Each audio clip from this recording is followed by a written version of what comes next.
The Nightingale Conant Corporation is proud to present the Ultimate Jim Rohn Library, a collection of priceless wisdom preserved in sound by one of the greatest personal development speakers and philosophers in history, Mr. Jim Rohn.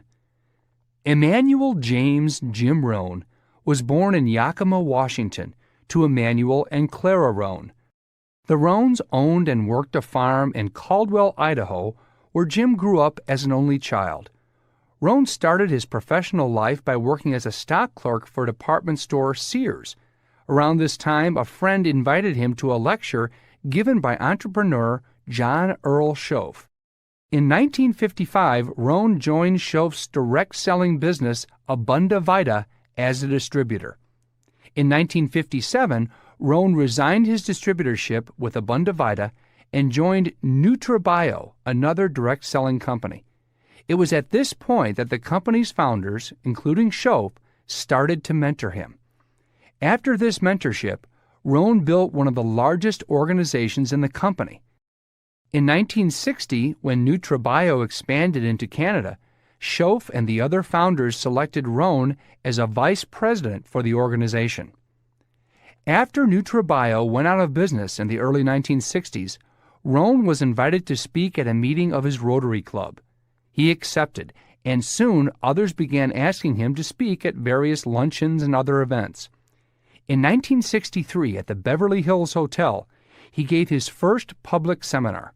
He then began presenting seminars all over the country, telling his story and teaching his personal development philosophy. Throughout the 1970s, Rohn conducted a number of seminars for Standard Oil. At the same time, he participated in a personal development business called Adventures in Achievement, which featured both live seminars as well as personal development workshops. He presented seminars worldwide for more than 40 years. Rohn mentored Mark R. Hughes, the founder of Herbalife International, and motivational speaker Tony Robbins in the late 1970s. In fact, a young Tony Robbins could be found in the back of the room at many of Jim Rohn's seminars, and he actually ran one of Jim Rohn's offices in his early years. Others who credit Rohn for his influence on their careers include authors Mark Victor Hansen and Jack Canfield of the Chicken Soup for the Soul book series, author-lecturer Brian Tracy, Todd Smith, and T. Harv Eker. Rohn also co-authored the novel 12 Pillars with Chris Widener. Rohn was the recipient of the 1985 National Speakers Association CPAE Award for Excellence in Speaking. He is also the author of 17 different written, audio, and video media. The world lost one of its most inspirational leaders and speakers when Jim Rohn died peacefully on December 5, 2009. In this unforgettable collection of audio wisdom, you'll hear selections from some of Jim Rohn's best-selling audio programs from the early 1980s all the way through the mid-2000s. You'll hear him at his most dynamic, speaking from the platform in several live seminars, and you'll also hear him at his most compelling and even his most reflective in several different studio recordings. But whether live or in studio, quiet and reflective, or passionate and compelling, when you are through listening to this classic collection, you'll understand why legendary speaker and co-founder of Nightingale Conant, Mr. Earl Nightingale, called Jim Rohn the most powerful, results-oriented leader and speaker of our time. In this first volume of our series, A Philosophy of Personal Responsibility, we begin with the foundational idea that underlay every major topic that Jim Rohn ever discussed, the idea that you are 100% responsible for the results that you achieve in your life. We'll begin with a segment where Jim Rohn discusses why responsibility is a philosophy that is the major determining factor in how your life works out. Then, Jim will discuss why taking responsibility is the key to developing the ambition you need to propel you to greater success. And Jim concludes the session with an unforgettable segment on why personal responsibility is a key indicator and determinant of great character. So for this first segment, Sit back and take a front row seat at one of Jim's live seminars as Nightingale Conant is proud to present the ultimate Jim Rohn Library.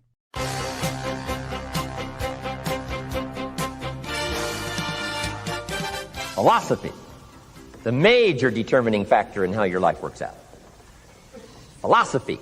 To form our philosophy, you got to think. You got to use your mind. You got to process ideas. And this whole process over a lifetime, starting way back here when we were children, schools that we've attended, our parents, our experiences, all this stuff that we've processed by the thinking process helps to develop our philosophy. And in my opinion, each person's personal philosophy is the major factor in how your life works out. Here's what I called it in that last presentation when I was here. It's called the set of the sail. Each person's personal philosophy is like the set of the sail. Now, I used to think it was circumstances that ordered my life.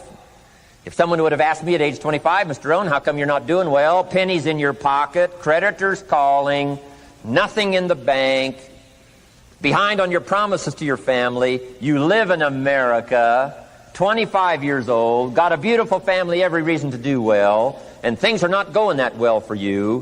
What is wrong here? It would not have occurred to me to blame my philosophy. I mean, it would not have occurred to me. Saying, well, I got this lousy philosophy, and that's how come I got pennies in my pocket and nothing in the bank, and things aren't working well. That would not have occurred to me. I found it much easier to blame the government. Much easier to blame the tax problem. I used to say taxes are too high. Top tax rate when I first started paying taxes, 91%. Back then, when your income reached a certain level, all your income over that, 91%. So I used to say that's too high. Now, the top tax rate's about 33%. But people are still saying what? Taxes are too... See, but you can't use that anymore. If it's gone from 91 to 33, how could it be too high? Come on. I threw all that old excuse stuff away. Some people found it, though, and they're using it these days. My old list. I used to blame the traffic, the weather, used to blame circumstances, right? People say I'm too tall, I'm too short, I'm too old, I was raised in obscurity, raised on a farm, parents of modest means, all the stuff.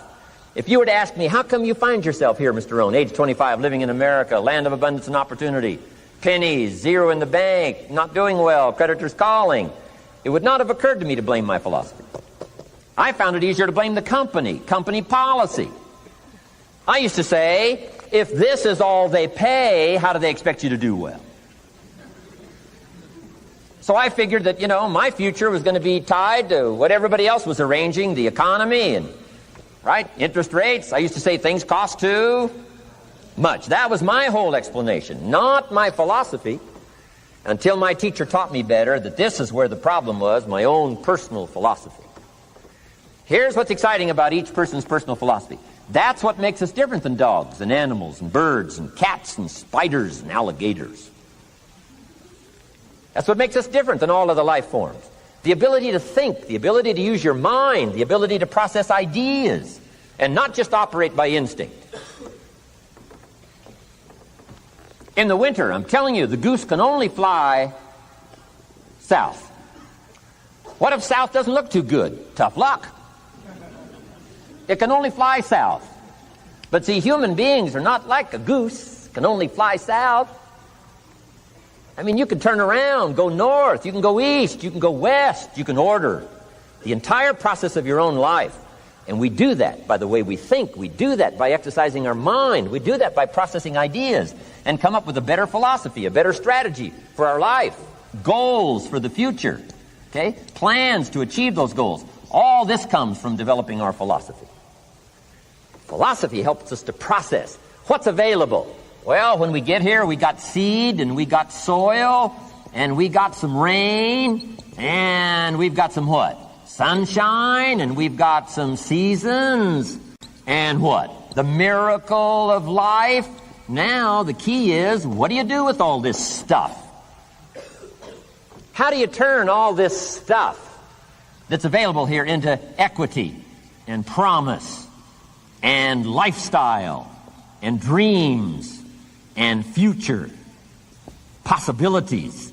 All of this that's possible now with human beings. How do you take all this stuff and turn it into this equities and values? Well, it starts with philosophy. What is the seed? What is the soil? What is the sunshine? What is the rain? Is it possible to take some of each of all the stuff that's available and turn it into food and turn it into value and turn it into nourishment and turn it into something spectacular and unique that no other life form can do? And the answer is yes. But you cannot deal with all this stuff and what to do with it unless you start refining your philosophy. Think, use your mind, come up with ideas, and strengthen your philosophy. So the seed and the soil and the rain and the sunshine, this is called, the economy and the banks and the money and the schools and everything that's available out there, processing information, what to do with all that, and turn it into equity and value. That is the major challenge of life, my personal opinion. So each person's personal philosophy now is going to determine what you're going to do with seed and soil and sunshine and rain and miracle, the change of seasons. That's it. My personal opinion. Each person's personal philosophy is like the set of the sail. That's what this seminar is for today. Help you to trim a better sail. You don't need a better economy. You don't need better seed and soil. In fact, when it comes to seed and soil and rain and sunshine and seasons and the miracle of life, that's all you got. Now, what if you blame this stuff? Then you're blaming all you got. If you blame the economy, and you blame the schools, and you blame the teachers, and you blame the sermons and the preachers, and you blame, the marketplace, and you blame the company and company policy, what else is there? When some people get through with their blame list, there isn't nothing else. That's all there is. And if you blame the only thing you've got to work with, I'm telling you, it's called mistake colossal. In not understanding that that's all you've got to work with. And if this is all you've got to work with, then you don't change the seed, and you don't change the soil, and you don't change the rain, and you don't change the sunshine, you don't change the seasons. Right? Guy says, I'll take 3 springs, 4 summers, 9 falls, no winters. And no, you can't fool with this stuff. You got to take it like it comes. Then what do you change to make your life work well? You got to start with your philosophy. Guess what I had to do at age 25 in order to change my own future? I had to change my mind. I had to change my thinking. I had to change my philosophy. I was messed up on what was causing my problem. And once I got that straightened out, that all the stuff I blamed, the government and taxes and the marketplace and the economy and things cost too much, negative relatives, cynical neighbors, once I got rid of that and started going for where the real problem was, which was me, I'm telling you, my life exploded into change. My bank account changed immediately. My income changed immediately. My whole life took on a whole new look and color immediately. And the early results I got from making these philosophical changes tasted so good, I've never stopped the process from that day until this. And I'm telling you, with a little consideration of the refinement of your sail, by setting a better sail, refining your philosophy, your whole life can start to change from today on. You don't have to wait till tomorrow. You don't have to wait till next month. You don't have to wait till spring. You can start this whole process immediately. I recommend it. Now, some people do so little thinking, they don't even have their sail up.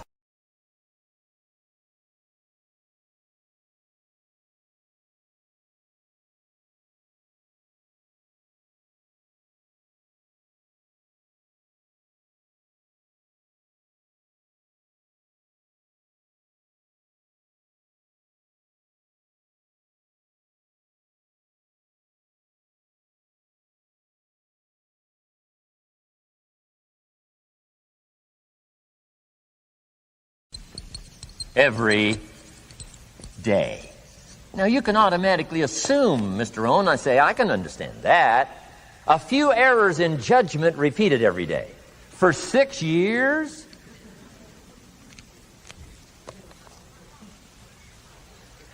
I'm with my father. I think I told this story the last time I was here. My father, 88 years old, he's never been ill, still hasn't retired.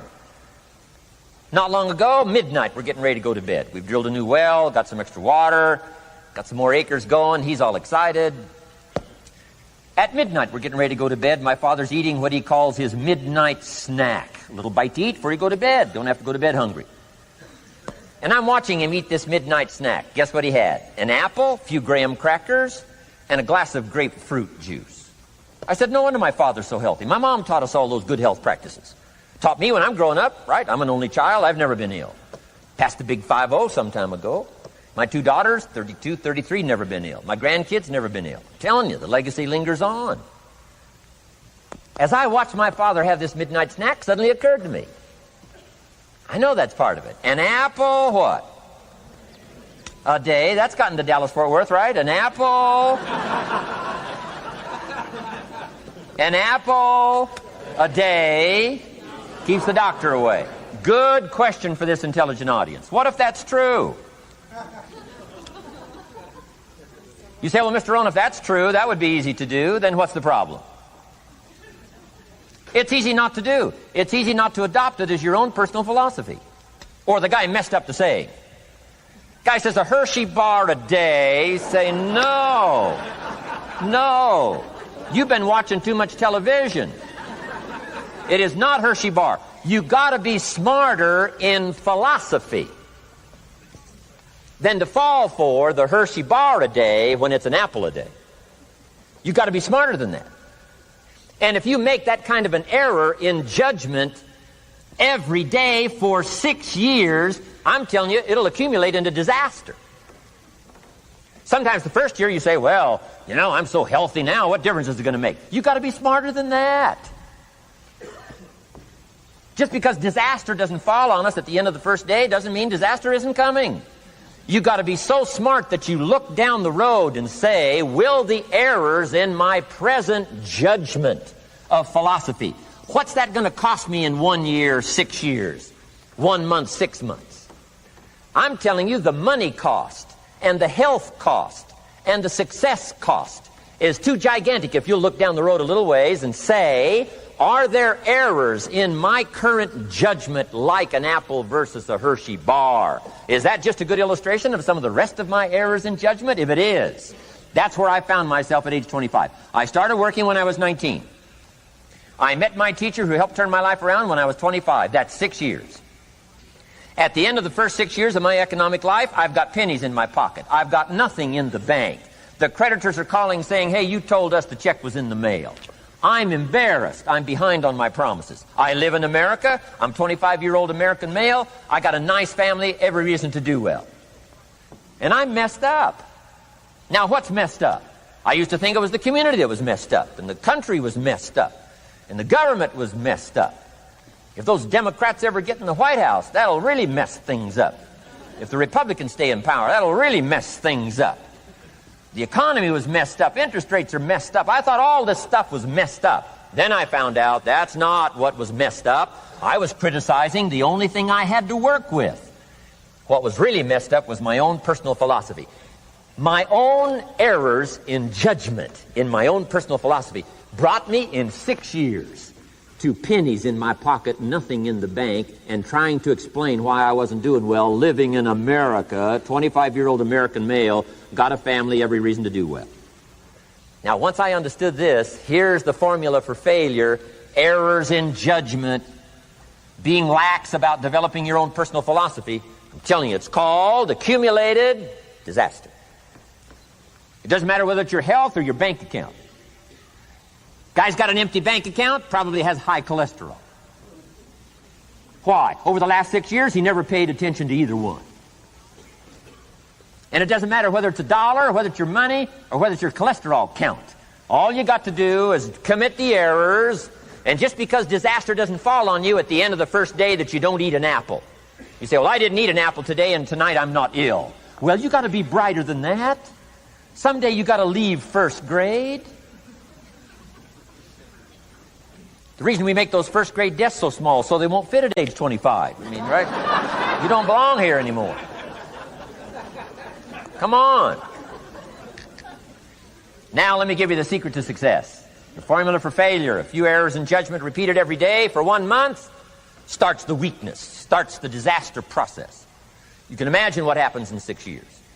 Now here's the formula for success: a few simple disciplines practiced every day. And you've started a whole new process called a whole new life. A few simple disciplines practiced every day. And if you decide today to go for the apple instead of the Hershey bar, I'm telling you, you have begun the process of turning your life around. And if you keep up that process, not only with your health habits, but with your money habits and with your communication habits, with your sales habits and management habits and every other habit that you've got, if you'll start that process, eliminate the errors and replace it with disciplines practiced, I'm telling you, you can start this process of life change immediately. After today, you don't ever have to be the same again. Only by choice. You don't have to walk out of here the same as you walked in today. Only by choice. You can start a whole new process. And you say, well, Mr. Rohn, is it that simple? Yes, it's that simple. Where else would you start but with an apple? You don't have to start with something staggering. What if you should be walking around the block for your good health and you don't? What'll that do in 6 years? I'm telling you, the word is disaster.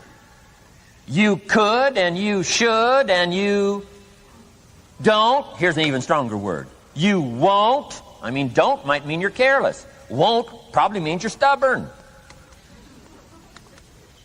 And either one's called disaster. Could, should, don't. I'm telling you, that's why at the end of 6 years, I found myself with pennies in my pocket, nothing in the bank, creditors calling. Could, should, won't. Could, should, don't is called disaster. Now, how do you change all that? The next 6 years, I got rich. The next 6 years, I became a millionaire. By the time I'm 31, I'm a millionaire. How about that? You say, well, Mr. Rohn, what happened? Well, strangely enough, during that second 6 years of my economic life, the government was about the same. I'm telling you, taxes were about the same. My negative relatives were the same. I'm telling you, the economy was about the same, and prices were about the same, and everything else was about the same. Circumstances were about the same. Then how come I got rich? How come I totally changed my life? I was not the same.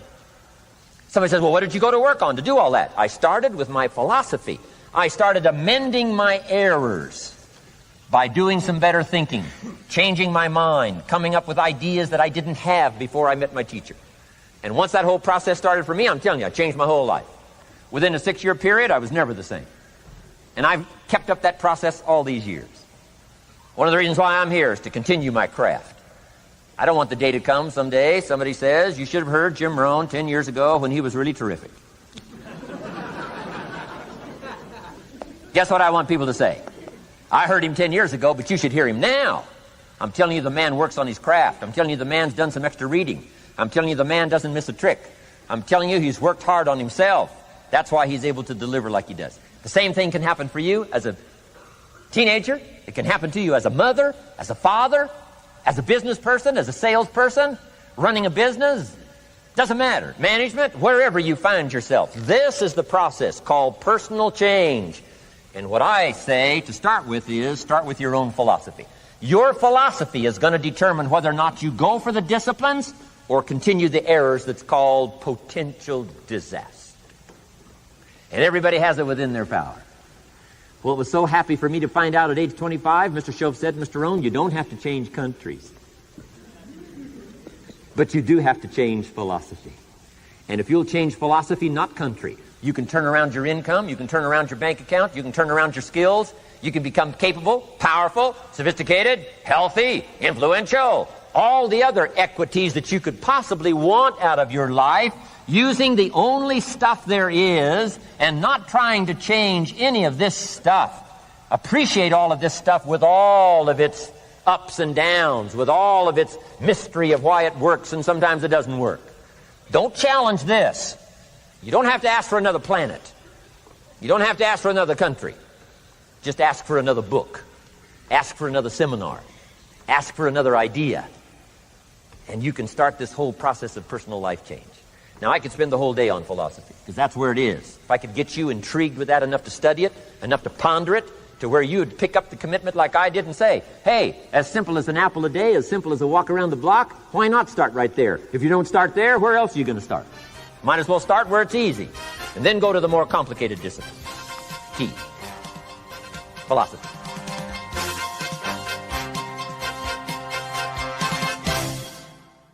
taking responsibility for whatever happens to you, knowing that you have consciously made the decisions that are now affecting you, knowing that what is happening now, today, is the direct result of your activity, what you did yesterday. Self-reliance is basically counting on yourself. Now, being self-reliant doesn't mean you can't work with others or trust others. Self-reliance means counting on yourself, trusting yourself, being confident with yourself, being responsible to yourself, trusting your own instincts, trusting the conclusions that you have developed from your study of experiences and philosophies, taking the credit that is due you, learning from the mistakes that you have made, being self-reliant. Gestalt psychologists give an example of being self-reliant. They say that you're responsible for getting caught in the rain. They say that by deciding not to carry an umbrella every day, you have made the decision to endure an occasional drenching. Translation? By not being prepared, you make the choice of getting caught in some of life's unpleasant circumstances. Be they rain, failures, economic losses, relationship losses, professional losses, personal losses. By not being prepared, thinking ahead, it's your choice. Now here's the other side of it. By being prepared, you increase your chances of success, of seizing opportunities when they come your way, of being ready within yourself to take advantage of once-in-a-lifetime situations. Some people tend to blame others for their mistakes, blame others for their failures. Somebody says, it's not my fault the report isn't done, so-and-so didn't do their part. Of course it's your fault. It's your report too. It's your responsibility to see that everyone you delegated work to does their part. Now, you can't control what others around you do, but it's in your own best self-interest, your enlightened self-interest, that you stay on top of things, especially if it's going to affect your future. You think your boss cares that John didn't do his part? You think he sees John as the bad guy? Of course not. All he sees is that the report isn't done, bottom line. Be responsible for the things that affect you. You can make sure you're more responsible by checking in with those people who are working with you, the people who make up your team. You can be more responsible by saying, hey, John, how are you doing with your part? Do you need some help? Can we put somebody else in here to help you finish? Now, if John consistently doesn't handle his part, you've got to replace John. If he isn't doing his share, you've got to find somebody that will. Or what? It will negatively affect you. You can't wake up in the morning that the project is due hoping and wishing that John has done his part. No, you've got to be responsible because it's going to affect your career too. Now, my approach to my better future very early on in my career was to just go through the day with my fingers crossed. And I used to say something like, I sure hope things will change for the better. Then here's what I found out. They're not going to change. Somebody says, well then, how will my life ever change? Answer, when you change. When you change, when you get better, it'll get better. If you change, it'll all change. Don't put it on someone else. Hope that someone else will change it for you. Take responsibility for yourself. Take personal responsibility. You can't change the circumstances or the seasons or the wind, but you can change your reading habits. You can change whether or not you go for the skills, burn the midnight oil, turn yourself around, multiply your value by 2, 3, 5, 10. That you've got charge of. That you have control of. You don't have control of the constellations, but you've got control over whether or not you go to night school, take adult classes, learn some new skills. You have control over that. And if you don't, that's your fault. You've got to take personal responsibility. You've got to be self-reliant. You You. Nobody else can change your life, alter your ambitions, pave a golden road for you. But you can. It's up to you. Be responsible for yourself. Learn to reap the harvest without complaint. This is a sign of growing maturity. And here's where it comes from: taking full responsibility. Take full responsibility for everything you do. Be responsible to yourself. It's your crop. Whatever your paycheck is, take full responsibility. You say, well, it's my employer. No, it's not your employer. You can become twice as valuable, 3 times as valuable. Burn the midnight oil, learn some more skills, bring more value to the marketplace. I'm telling you, whatever your harvest is, take it without complaint. Take it without blaming others.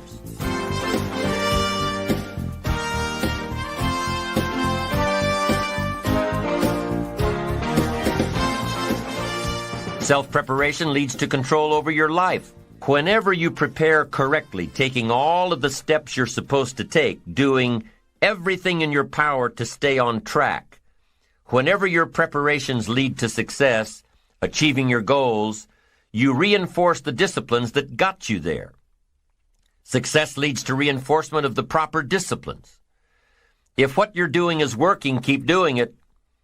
If what you're doing isn't working, change it. When you are doing all that you can possibly do and are successful at reaching your expectations, keep doing it. Success is a reinforcement. Psychologists call this positive reinforcement. We all know about positive reinforcement. That's how we train our dogs. That's how we teach our kids. That's how the trainers at SeaWorld can get a killer whale to do tricks and follow commands and work side by side with humans. By positive reinforcement. When you bring a brand new puppy home and try to teach him not to mess in the house, what do? You reward him for going outside or scratching at the door. When you're trying to get your toddler out of the diaper stage, what do? You reward her with special presents, make her feel special for learning something new. When you're trying to get your older kids to crack the books and study, what do? You reward them when they get good grades. You teach them that the skills they are developing now will have great positive effects on their lives later. But you reward them now. This is positive reinforcement. Learning that there are rewards for doing something good, something worthwhile, something of value. The greater the value, the greater the reward. The better you do, the better your reward. The greater the value, the greater the reward. A bigger paycheck, a better house, financial freedom. It's all a reward system. Now, there are 2 major benefits of positive reinforcement. Number 1, positive reinforcement builds good habits. If what you are doing, the habits you've gotten into, are building your ambition and increasing your success, keep doing them. Your success is reaffirming that these habits are good. Your success tells you that you need to keep doing what you are doing. By reviewing these habits that bring on success, you reinforce them, give them sticking power. Now here's the other side. By reviewing your habits, you may find out that some of them are inhibiting your success. You may find out that what you're doing every day is bad for you. Or you may realize that you've gotten out of some very good habits. Somebody says, well, I've just gotten out of the habit of taking my daily walk around the block. Well, I guess you'll just have to get in the habit of being sick down the road. Somebody says, well, I used to read the books all the time. I've just gotten out of the habit. Then change it. Go back into your disciplines. If you've just gotten out of the habit, just get back into the habit. It's called discipline. If it doesn't work, don't do it any longer. You can keep your fingers crossed if you want to and hope that it'll all straighten out. You can wish for the wind not to blow quite as severely, to change in your favor, but we call that naive at best. If the habits that you've gotten into aren't serving you, change them. You can't keep doing this any longer. Don't wish for a better wind. The key is to wish for the wisdom to set a better sail. Utilize whatever wind that blows to take you where you want to go. That is the philosophy I picked up at age 25, and it revolutionized my whole life. And here's what I found. I found it was easy. I became a millionaire when I was 31, and I found it was easy. Now here's my definition of easy. It was something I could do. I figure if it's something you can do, it's easy. But here's a little parenthesis. I worked hard at it. I made sure my disciplines were in line. I made sure my habits were good. I made sure I did all that I could. I found something that I could do, but I worked hard at it. I got up early, stayed up late, and worked hard from age 25 to 31. But what I did was easy, meaning it was something I could do. Well, you say, Mr. Rohn, if it was so easy, how come during those 6 years all those other people around you didn't get rich? Here's why. It's easy not to. How else would you describe it? That's it. It's easy to keep doing the things that don't work. It's easy to keep bad habits. It's easy not to develop the disciplines. It's easy not to. So how come I got rich and they didn't? Here's a philosophical phrase. The things that are easy to do are also easy not to do. That's the difference between success and failure, between daydreams and ambitions. Now, the second benefit of positive reinforcement is that it creates the energy to fuel additional achievement. It gives you the drive to do more, to not only keep on doing what's right, but to do more of what's right. The disciplines that will help you grow and get ahead of it all. The knowledge that what you're doing is paying off creates more energy to keep going. How easy is it to get up in the morning when you know you're not doing all that it takes? It's not very easy at all. You can just lay there awake thinking, oh, what's a few more minutes in bed? It won't matter much anyway. Wrong. It does matter. It will matter. Now, how easy is it to get up in the morning when you're pouring it on, doing the best you can, anxious to get going, make progress toward your dreams? It's a whole different story. When you're resting to renew your reserves, it's much different than resting to avoid your day. When you're psyched up and excited for your life, when you're excited for what you've planned to accomplish for the day, it's amazing. You'll wake up before the alarm clock even tries to startle you awake. Your successes fuel your ambition. Your successes give you extra energy. Your successes pave the way for more successes. It's the snowball effect. With one success, you're excited to meet another, and another, and another. And pretty soon, the disciplines that were so difficult in the beginning, the disciplines that got you going, are now part of your philosophy. How do you know when you're successful? Do you have to be a millionaire? No. All we ask of you is that you earn all you possibly can. If you earn $10,000 a year and that's the best you can do, that's enough. God and everything else will see to it that you're okay. The key is to just do the best you can. If it's $10,000 a year, wonderful. If it's $100,000 a year, wonderful. If it's $1 million a year, wonderful. It doesn't matter $10,000 a year or $1 million a year. It doesn't matter as long as you've done the best you possibly can. Earn the most you possibly can. Be the most you possibly can. And here's why. The essence of life is growth. The essence of life is growth, to do the best you can. And here's what's interesting. Humans are the only life form that will do less than they possibly can. Humans are the only life form that will settle for less. Every other life form except human beings strive to its maximum capacity. How tall will a tree grow? Approximately. As tall as it possibly can. You never heard of a tree growing half as high as it could. No, trees don't grow half. Trees send their roots down as deep as possible. stretch their limbs up as high as possible, produce every leaf possible and every fruit possible. As a matter of fact, you never heard of a human physically growing half. We keep growing until we're done. Now that's a part of life we can't control. It's genetically coded.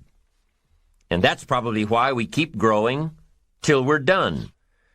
Because we can't control that part. It's the rest of our growing that we control. The growing of our minds, the expansion of our minds, that we can control. And that's what tends to get away from us. All life forms inherently strive to their max except human beings. Now, why wouldn't human beings strive to their maximum possibility? Here's why. Because we've been given the dignity of choice. It makes us different than alligators and trees and birds. The dignity of choice makes us different than all other life forms. And here's the choice. To become part of what we could be, enough to get by, or to become all that we can be. My best advice for you is to choose the all. Earn all you can, make all the friends you can, read as many books as you can, develop as many skills as you can, see as much as possible, do as much as possible, make as much fortune as possible, give as much of it away as possible. The max. There's no life like it. I'm telling you, once I got on track, I've never looked back. Pick up the challenge. Go for it. Take the best of the two easies. Take the route of it's easy to get ahead. It's easy to do all you can. It's easy to succeed. It's easy to have financial freedom. The more you do, the more you get. So the two primary benefits of positive reinforcement are, number one, to build good habits, and number two, to create more energy, to fuel your ambitions, your desires, your achievements. How can you isolate what's working for you and what isn't? How can you make sure that you are reinforcing your positive disciplines? Well, if it isn't apparent, easy to see right away, if what you're doing is happening in such small increments that you're not sure if you're on track, then you need to be writing it down. You need to keep a journal anyway. But if you really aren't sure that what you're doing is making measurable progress, you need to keep a written record. You need to write down everything that may be relevant in your day. What you did, who you saw, what you felt, how it may or may not affect you now and in the future. The best way to track your activities of the day is to write them down. The best way to track your activities of the week is to write them down. The best way to analyze your progress through the year is to have written it down. Why? So you can look back on it. Because by keeping a written record of your life, you will be more accountable. By putting into writing the action steps that you have planned, you will easily see what works and what doesn't. Most people just try to get through the day, never writing anything down, never keeping track of their progress along the way, never really knowing if they are doing all they can to reach their goals, to drive their ambition. But gifted people learn to get from the day. They don't let a day end without picking up some valuable experience, some emotional content, some idea that may positively affect their future. To get the most from a day, to learn the most from a day, you need to be able to reflect on the day. And how can you reflect on a day unless you record it in history? How can you possibly reflect on a week unless you can look back and analyze it? How can you learn from past mistakes and bask in the past successes unless you write it all down? There's something magical in writing out a problem. It's almost as though when you start writing it out, you start figuring out ways to make it work. Perhaps the magic is that when you write it down, you can now be objective. You can start to see objectively where you fit into the picture. You can start to see if you are being responsible, if you are being self-reliant. You are pondering it. You are trying to figure it all out. The fact that it is now on paper actually creates a space between you and the problem. And in this space that you have created, now solutions have room to grow. You see, writing about events that occur helps you to understand exactly what is happening. When we describe life to ourselves only in our minds, our imaginations tend to feed back false information about how things are, distorted information. Sometimes our creativity can create scenarios that really don't exist at all, if we keep the information just in our mind. But by writing it all down, we now can become more factual, more accurate, more realistic, more logical. And then as we reread what we have written, we create a new picture in our mind. And once we see things as they are rather than how we think they are, we can see our way to make them better. It's all part of being responsible.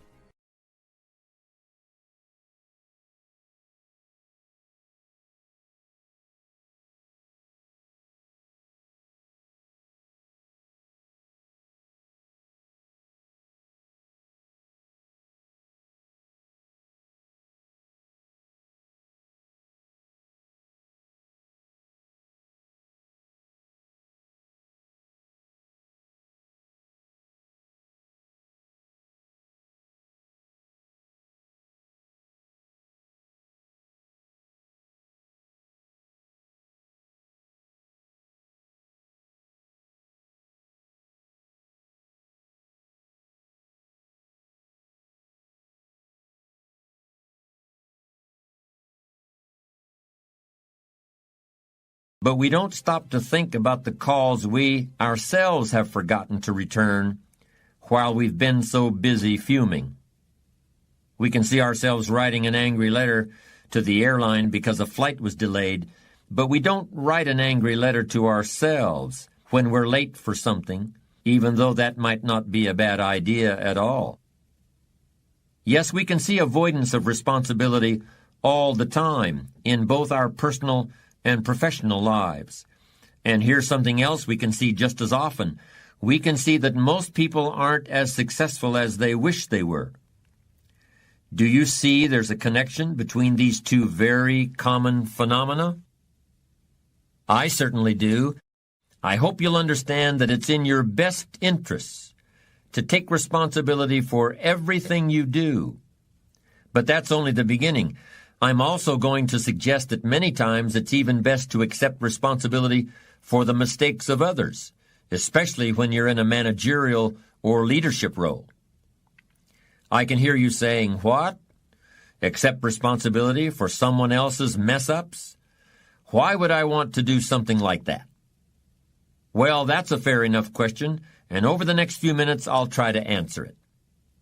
During the years when professional basketball was just beginning to become really popular, Bill Russell, who played center for the Boston Celtics, was one of the greatest players in the Pro League. He was especially known for his rebounding and his defensive skills. But like a lot of very tall centers, Russell was never much of a free throw shooter.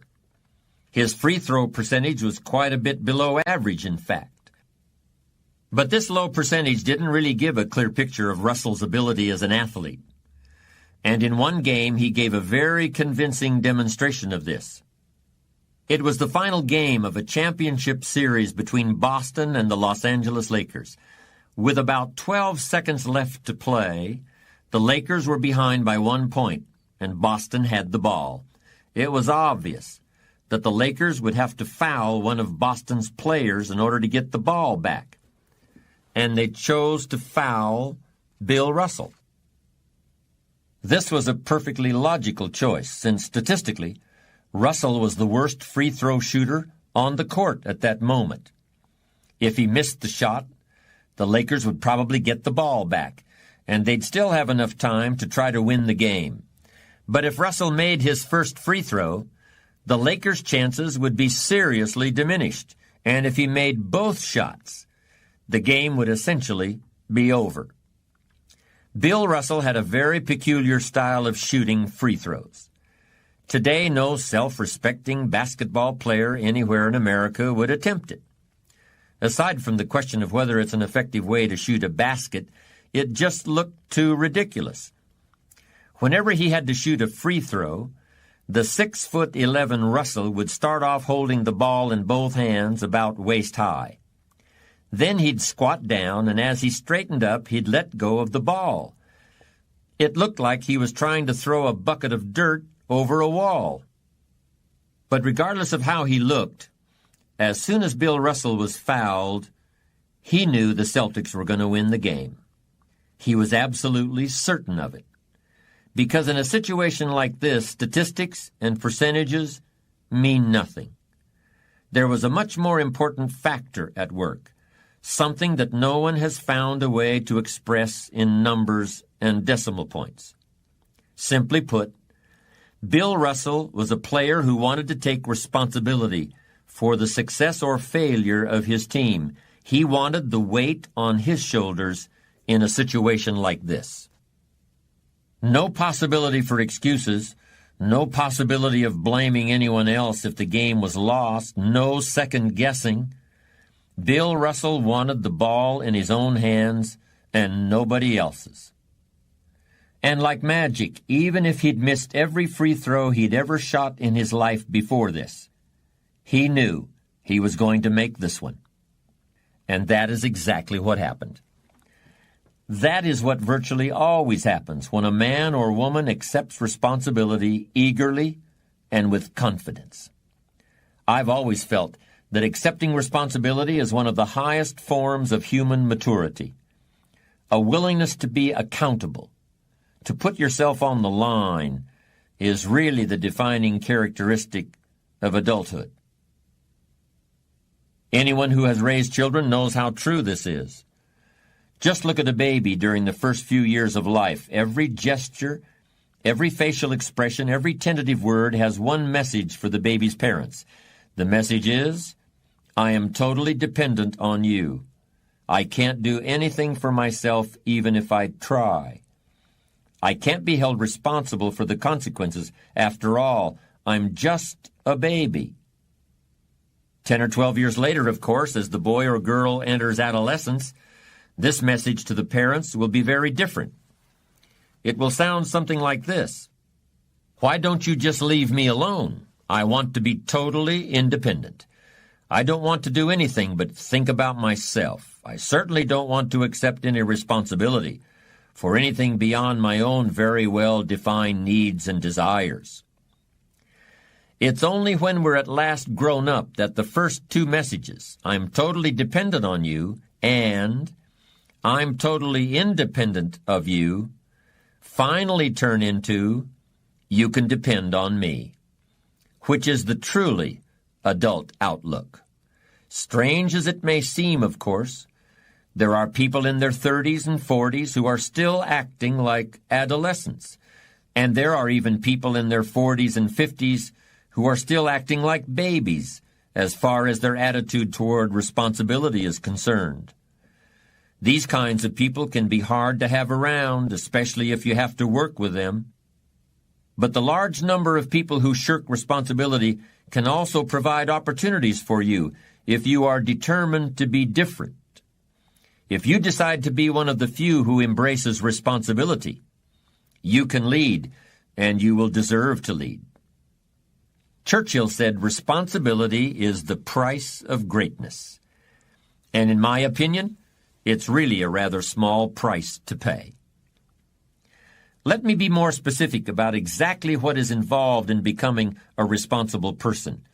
It means, first of all, that you accept the consequences of your actions. But I'll go even further than that. Responsibility means you look to yourself as the source of everything that happens to you. It means that you assume command, regardless of the hardships you may have undergone early in life, or the prejudice you may have encountered, or the dozens of people who may have failed to understand you.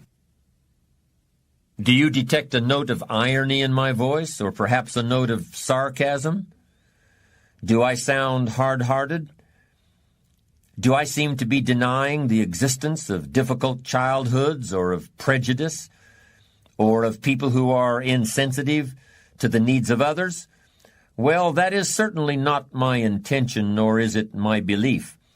I'm saying that regardless of the presence of those negative influences in your life, the best thing you can do, the most empowering thing, the strongest thing, and ultimately the wisest thing, is to accept responsibility for your own destiny, plain and simple. The benefits of this approach to life have been proven in some pretty dramatic ways. People who have been afflicted by serious illness, for example, appear to have a better chance of recovery if they decide to take responsibility for what has happened to them, despite the fact that it would be easier and perhaps even more reasonable to simply see themselves as victims of fate.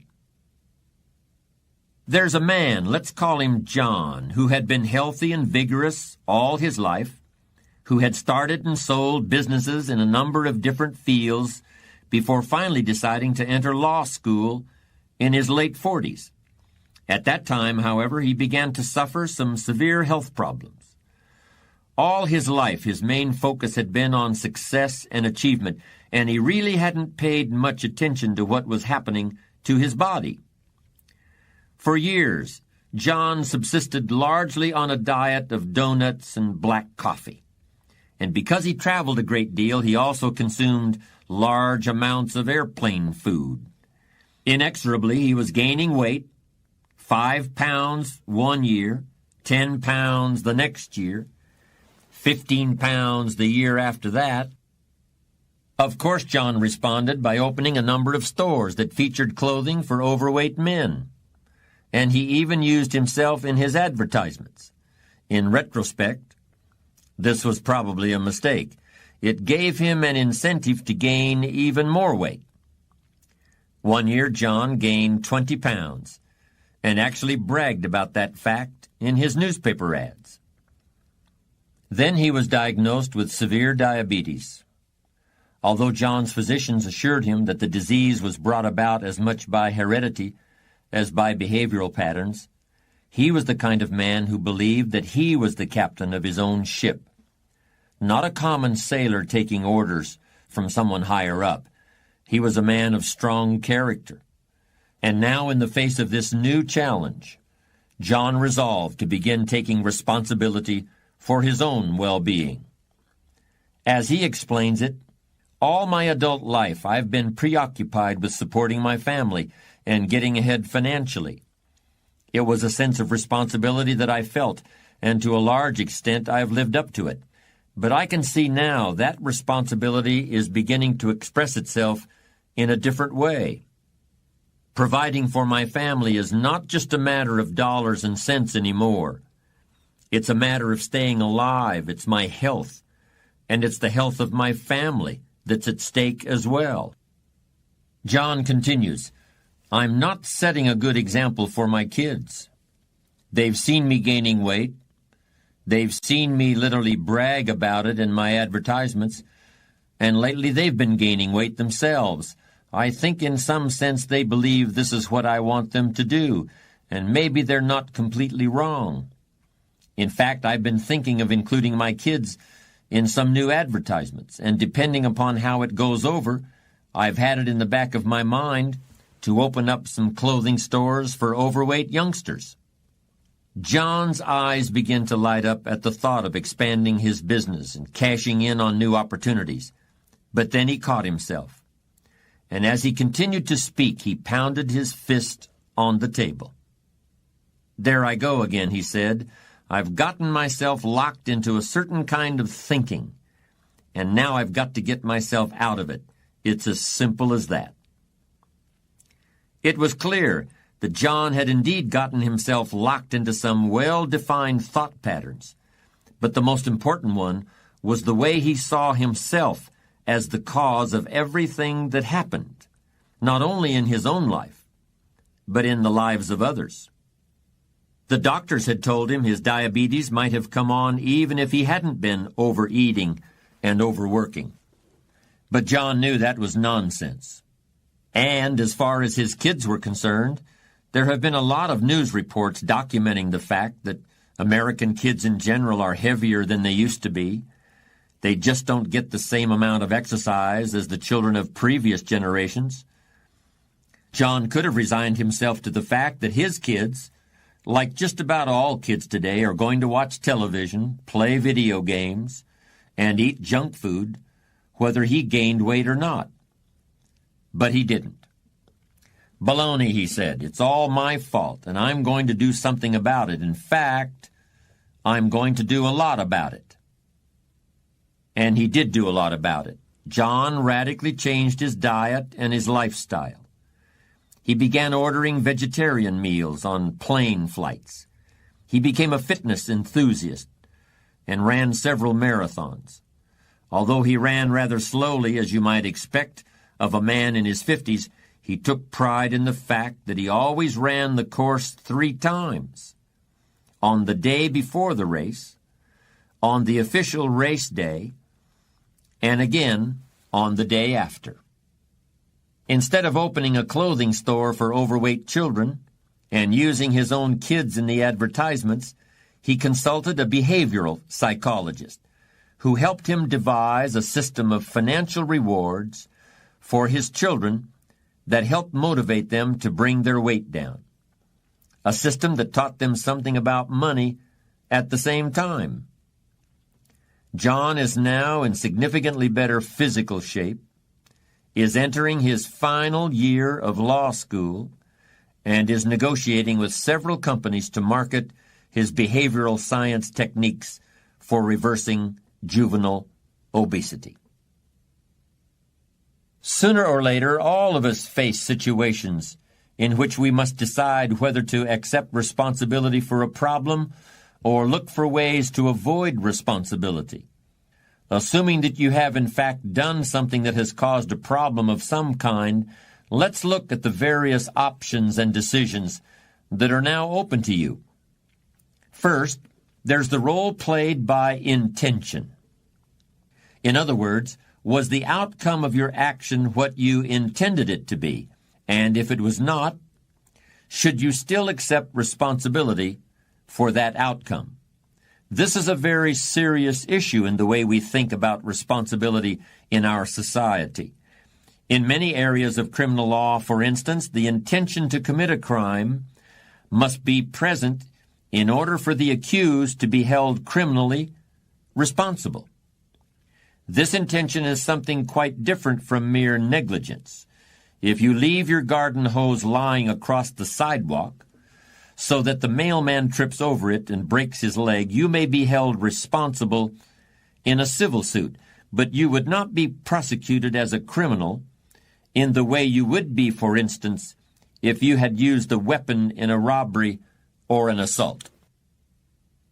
But we don't have to enter a courtroom to see the important role intention plays in accepting responsibility ourselves or assigning it to others. Don't you remember when you were a kid and you left the screen door open so that the cat ran outside and was lost all afternoon? What did you say to avoid responsibility? You said, "I didn't mean to do that." You said, "It was an accident." As I pointed out earlier, there are lots of people who still use these childlike rationalizations well into their middle age. But if and when you decide you want to be an adult, you begin to see the whole question of intention as nothing more than another opportunity for excuse-making, and you should refuse to participate in it. The great thing about excuses, and the really dangerous thing about them, is that no matter what happens, excuses are always there waiting to be used. Anybody can have an excuse for absolutely anything, and people have never been better at it than they are today. But the downside of excuses, even good ones, is that nobody really believes them. I don't care what people tell you. If you make excuses, they're going to know it, and they're going to think less of you. But if you refuse to rely on excuses, people are going to know that too, and they'll admire you for it. This is especially true in business. One of the classic examples happened about 15 years ago.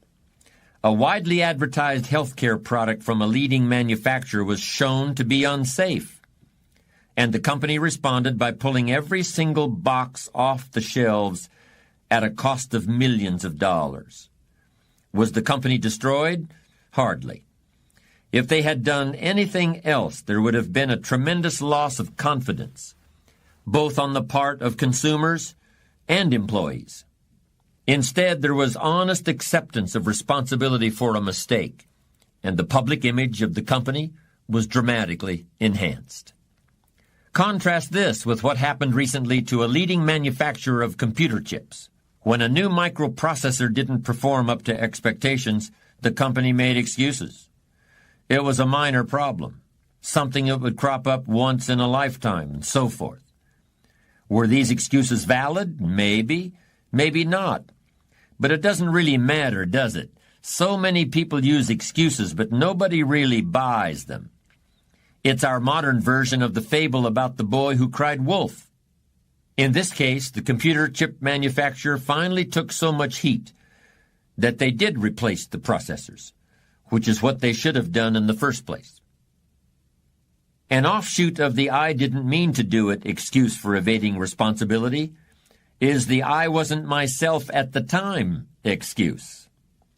This really deserves to be a category all its own, particularly since it's received so much attention in the courts, where it often occurs in the form of a defense based on temporary insanity or some other stress-related syndrome.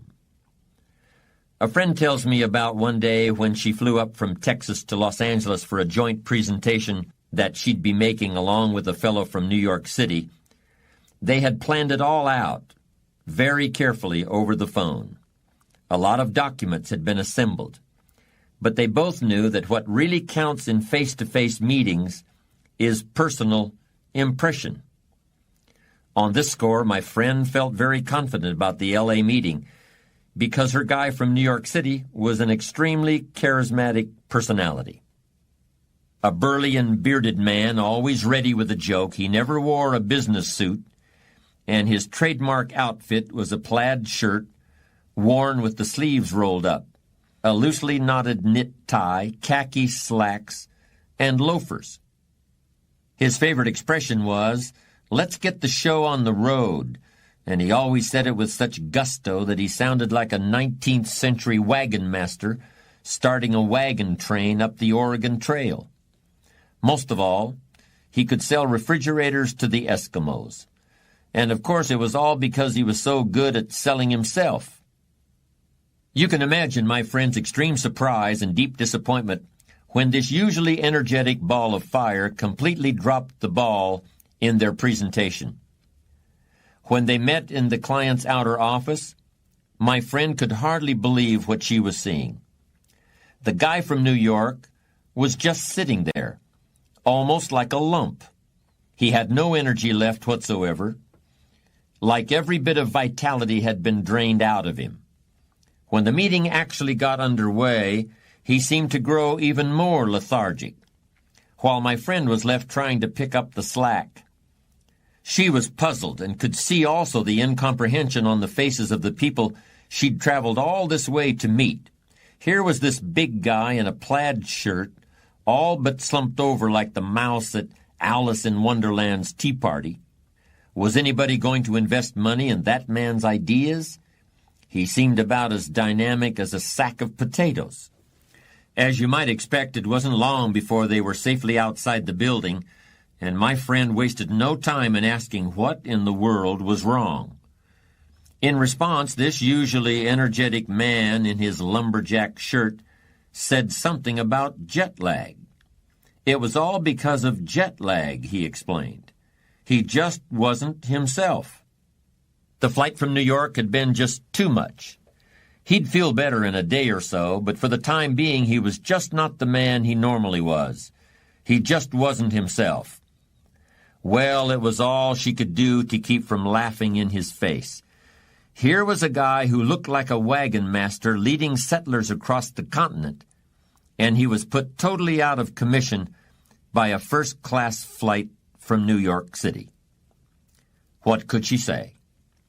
Jet lag, is that the problem, she asked? Is that all? Well, not exactly, he replied. There is something else. Now she grew more concerned. Obviously, there was something deeply worrying this man. It could be anything. Maybe he'd been diagnosed with a serious illness, or perhaps someone in his family was ill. Maybe his house had burned down. Maybe he was in serious financial trouble. It's okay, she said, trying to sound calm, for her own benefit as well as for her colleague. Do you want to talk about it? He nodded. It's sad. Well, I'm sure it is, but I'm also sure you'll be able to handle it. For the first time all day, he smiled a weak little smile. No, he said, you don't understand. SAD is an acronym for Seasonal Affective Disorder. As my friend listened with amazement, he went on to explain that his jet lag had been worsened by the effects of seasonal affective disorder, a mood disorder brought on by the short, chilly days of winter. You're out here in the West, where it doesn't really get all that cold, he concluded, sounding totally miserable. You don't really know what it's like.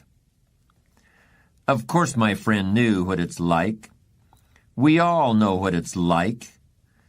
And what it's like is excuses, evasion of responsibility, acting like a child, refusing to grow up.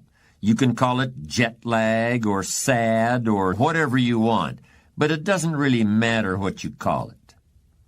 My friend wanted to tell him what she really thought of his psychobabble, but she knew what the class move really was here, and she wanted to make the class move because she wanted to be a strong character. And remember, a strong character assumes responsibility. If you want to be a leader, you must choose to assume responsibility for whatever happens, whether you have to or not. It's like being at the helm of a ship. You are responsible for everything that takes place on your watch.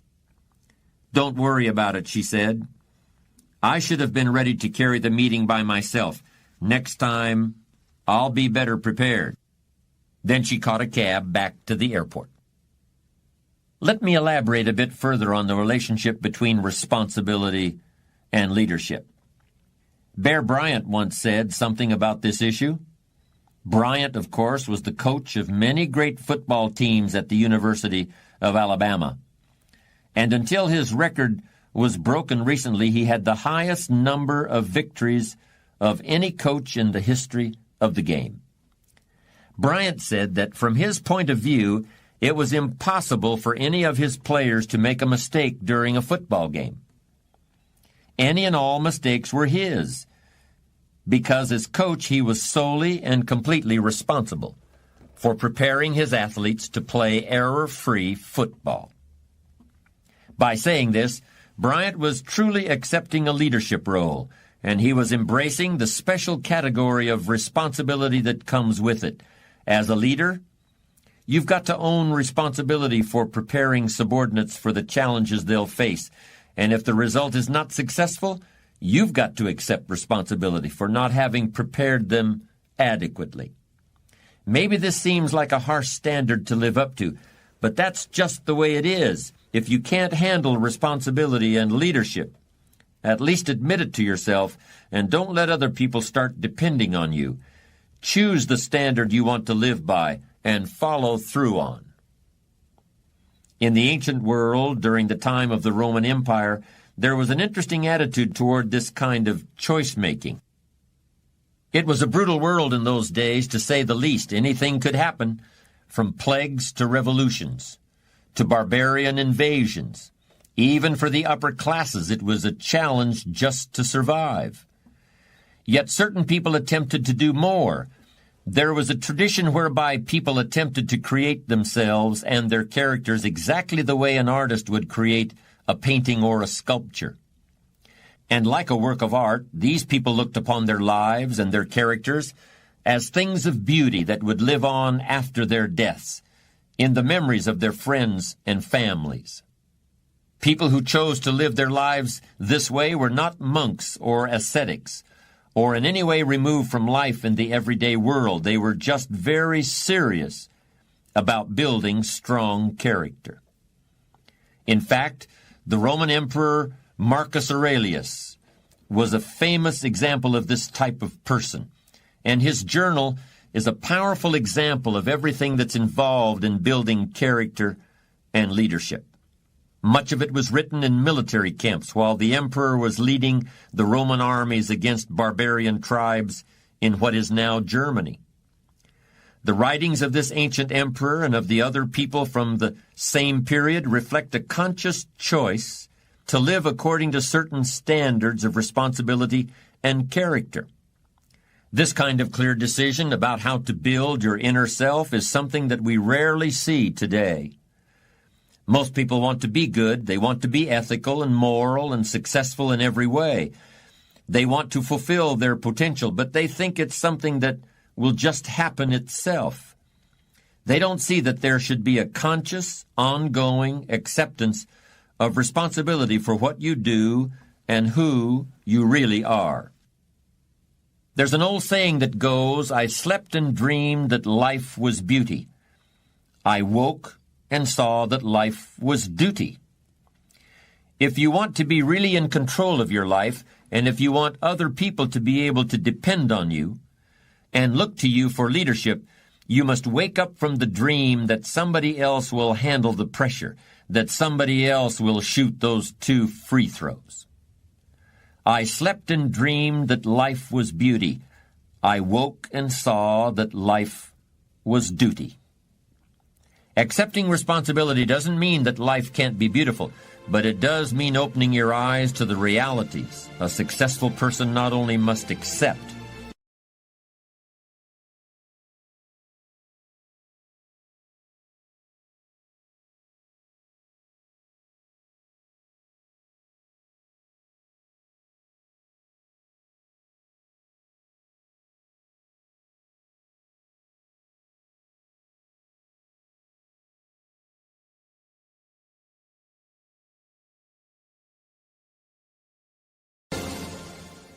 Congratulations! Simply by listening to this first session, you've taken a critical first step toward improving your life, a step others neglect. You see, we know that if you get just one great idea from this program, it will be worth many times over the price you pay. Plus, the ideas we share will benefit you for a lifetime. It is as simple as listening, learning, and applying these great ideas and techniques in your life. When you do, you'll see real and significant improvements immediately.